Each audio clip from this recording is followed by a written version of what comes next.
साथ हम यूनानियों को सबक सिखाना है। पर स्पार्टकस कहता है कि अगर हम तुम्हारे साथ गए तो बारबेरियन हमारे गांव पर हमला कर देंगे। अब तुम हमारे समझौते को तोड़ रहे हो। जिस पर ग्लेबर जैसे ही गुस्से में तलवार निकालता है, स्पार्टकस इसे घोड़े से गिरा देता है। अभी इसके राती रोमन्स पर हमला कर देते हैं और फिर जल्दी ही ये एक एक करके ग्लेबर के सभी साथियों को मार देते हैं। पर स्पार्टकस समझ चुका है कि इससे बहुत बड़ी गलती हो चुकी है, इसीलिए ये ग्लेबर को जिंदा छोड़कर यहाँ से चले जाते हैं। जबकि इधर हम स्पार्टकस की पत्नी सूरा को देखते हैं जो खाने के लिए सेब इकट्ठे कर रही होती है। पर तभी बारबेरियन इसे घेर लेते हैं और इसे पकड़कर इसके साथ जबरदस्ती करने लगते हैं। सोचे लड़ने की कुछ है, ये इसे नहीं छोड़ते। पर तभी यहाँ पर स्पार्टकस आ जाता है और ये जल्दी ही इस सभी बारबेरियन को बहुत बुरी तरह से मारने लगता है। पर बारबेरियन अब भी इसकी बीवी को छोड़ने को तैयार नहीं है, लेकिन स्पार्टकस जल्दी ही इन सबको मार देता है। लेकिन इसके बाद ये देखते हैं कि इनका गांव जल रहा है क्योंकि अभी ने इन गांव पर हमला कर रहा है। इसीलिए स्पार्टकस कहता है कि हम गांव नहीं जा सकते, इसीलिए ये दोनों पहाड़ों में चले जाते हैं और वहीं पर रात बिताते हैं। पर सुबह जब इसकी आँख खुलती है तो तभी यहाँ पर ग्लेबर अपने साथियों के साथ आ जाता है और ये स्पार्टकस को बुरी तरह से मारने लगते हैं। और ये लोग इसकी पत्नी को भी इससे छीनकर ले जाते हैं और इसे बुरी तरह से मारने के बाद ग्लेबर इससे कहता है कि तेरी पत्नी को हम इस्तेमाल करके गुलामों की तरह बेच देंगे और तेरी लाश रोम की गलियों में आवारा कुत्ते की तरह पड़ी होगी। और फिर ये जल्दी ही समुद्र के रास्ते से स्पार्टकस और उसके बाकी साथियों को अपने साथ लेकर इटली के कपुआ शहर में आ जाता है। और यहाँ आने के बाद ग्लेबर की पत्नी बताती है कि मेरे पिता ने ग्लेडिएटर अरीना में एक बहुत बड़ा मुकाबला रखा है। और फिर कभी हम इसके पिता एल्बेनियस को देखते हैं जो रोमन के सेनेटर हैं और इन्होंने इस मुकाबले के लिए यहाँ पर बेटियाटस को बुलाया है क्योंकि यही ग्लेडिएटर की लड़ाई लड़वाता है। पर यहाँ पर सोलोनियस भी अपने ग्लेडिएटर के साथ आया होता है क्योंकि ये भी ग्लेडिएटर की फाइट करवाता है। और फिर यहाँ पर ग्लेबर भी स्पार्टकस और उसके लोगों को बंदी बनाकर ले आता है और एल्बेनियस से कहता है कि ये लोग भी कल के मुकाबले में लड़ेंगे क्योंकि रोम ने इन्हें मौत की सजा दी है। अब या तो ये लड़ते हुए अखाड़े में मारे जाएंगे और अगर बच गए तो हमारे हाथों मरेंगे। और फिर इसके बाद अगली सुबह हम देखते हैं कि ये लोग स्पार्टकस को जंजीरों से बांध देते हैं जबकि इसके साथी ऊपर लड़ रहे होते हैं और नीचे स्पार्टकस अपनी बारी का इंतजार कर रहा होता है।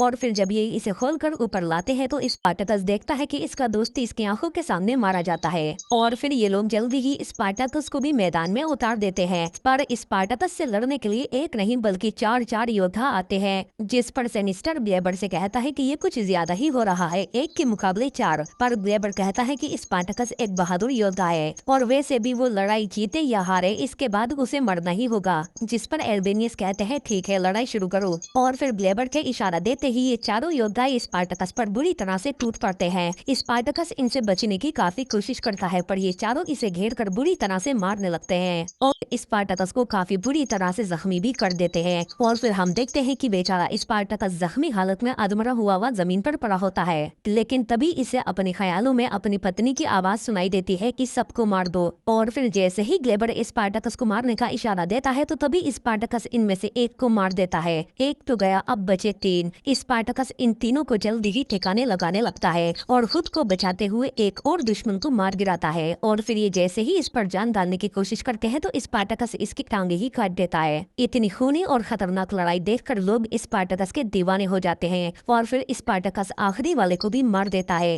पर इनमें से एक रेंकर भाग रहा होता है, तभी लोग स्पार्टकस से कहते हैं कि मारो इसे और जल्दी ही स्पार्टकस उसे भी मार देता है। और अब इस जीत के बाद स्पार्टकस इन सभी लोगों का हीरो बन जाता है। इसीलिए सेनिस्टर कहते हैं कि अब ये तो दुविधा वाली बात हो गई। पर ग्लेबर कहता है कि इसे मौत की सजा दी जा चुकी है। पर सेनिस्टर कहते हैं कि लोग अब इसे जिंदा देखना चाहते हैं। पर ग्लेबर कहता है कि इसे जिंदा छोड़ना बहुत खतरनाक होगा। तभी बेटियाटिस कहता है कि मेरे पास एक ऑफर है, तुम मुझे इसे बेच दो, मुझे वैसे भी नए ग्लेडिएटर की जरूरत है। फिक्र मत करो, जल्दी ही ये भी बाकी ग्लेडिएटर की तरह लड़ते हुए आखिर में मारा ही जाएगा, पर जब तक हम इससे मोटा मुनाफा कमा सकते हैं। जिस पर सेनिस्टर कहते हैं ठीक है, तो फैसला हो गया। और फिर जल्दी ही सेनिस्टर स्पार्टकस की मौत की सजा को खत्म करके गुलामी में बदल देता है, जिससे पूरे अरीना में चारों तरफ स्पार्टकस के नारे लगने लगते हैं। पर इस शोर में स्पार्टकस सिर्फ ग्लेबर को ही घूर रहा होता है।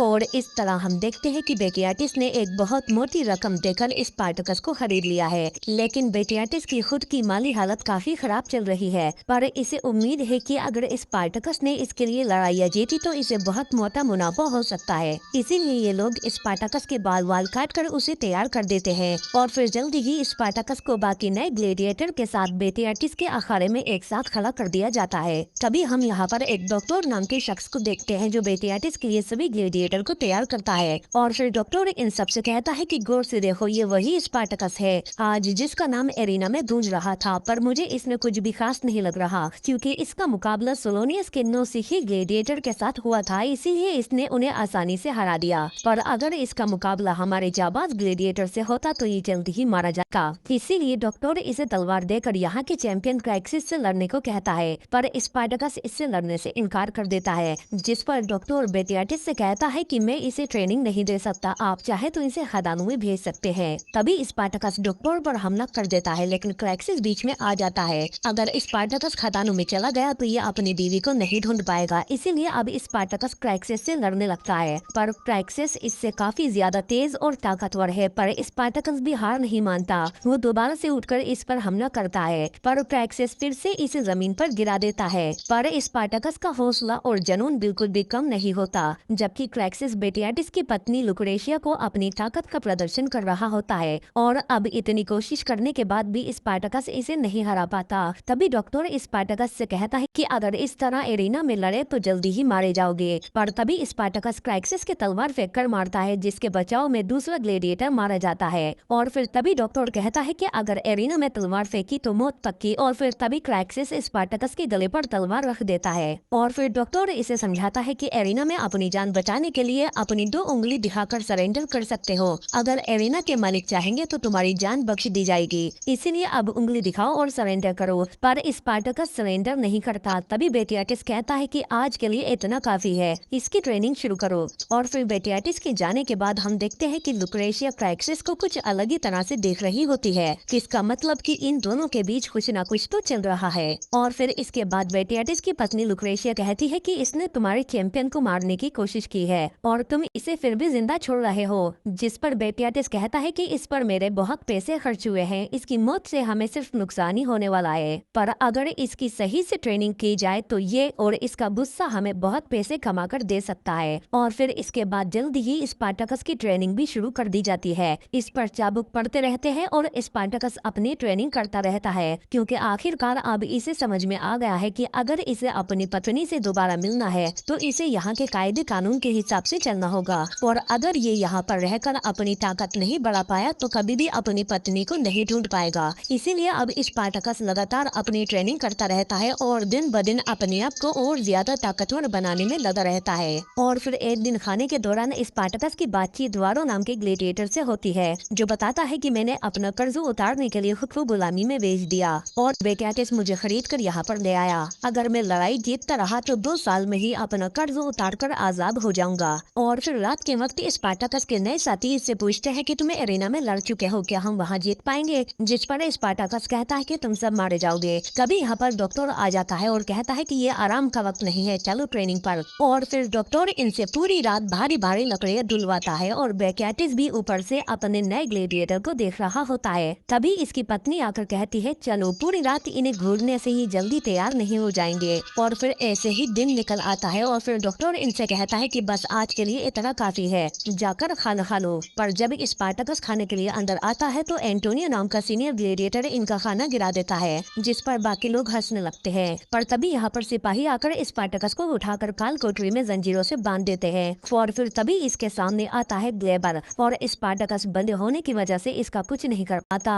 तभी ग्लेबर इसे वही रिबन दिखाता है जो इसने अपनी पत्नी सूरा की टांग पर बांधा था। ग्लेबर इससे कहता है कि पहले मेरे सैनिकों ने तुम्हारी पत्नी के साथ मजे किए और फिर बाद में हमने उसे एक व्यापारी को बेच दिया। और फिर ये रिबन इसके आगे फेंक कर यहाँ से चला जाता है, पर स्पार्टकस उस रिबन को सीने से लगाकर जोर से चीखने लगता है। और बाहर हम देखते हैं कि लुक्रेशिया लीथिया की खातिरदारी में लगी होती है और फिर तभी लीथिया ऊपर से इन ग्लेडिएटर को अखाड़े में लड़ते हुए देखने लगती है और कहती है कि ये तो कमाल का नजारा है। तभी यहाँ पर लुक्रेशिया भी आ जाती है और फिर बातों ही बातों में ये लुक्रेशिया से इसके बच्चे के बारे में पूछने लगती है, पर लुक्रेशिया कहती है कि मुझे अभी तक कोई बच्चा नहीं हुआ। जिस पर लीथिया कहती है ओ मुझे माफ करना, पर तुम्हारी उम्र देखकर तो लगता है कि अब तक बच्चे हो चुके होंगे। और फिर तभी स्पार्टकस भी अखाड़े में आ जाता है, लेकिन ट्रेनिंग के दौरान ये ग्लेबर को देखकर अपना आपा खो देता है और अपने ग्लेडिएटर साथी को बुरी तरह से मारने लगता है। तभी डॉक्टर इसे रोक देता है, पर स्पार्टकस का रिबन छूट जाता है और डॉक्टर देखता है कि इसे पाने के लिए स्पार्टकस बहुत ज्यादा झटपटा रहा है। और फिर इसके बाद हम देखते हैं कि बेटियाटिस डॉक्टर से कहता है कि स्पार्टकस दिन ब दिन बेकाबू होता जा रहा है। पर डॉक्टर कहता है कि ऐसा नहीं है।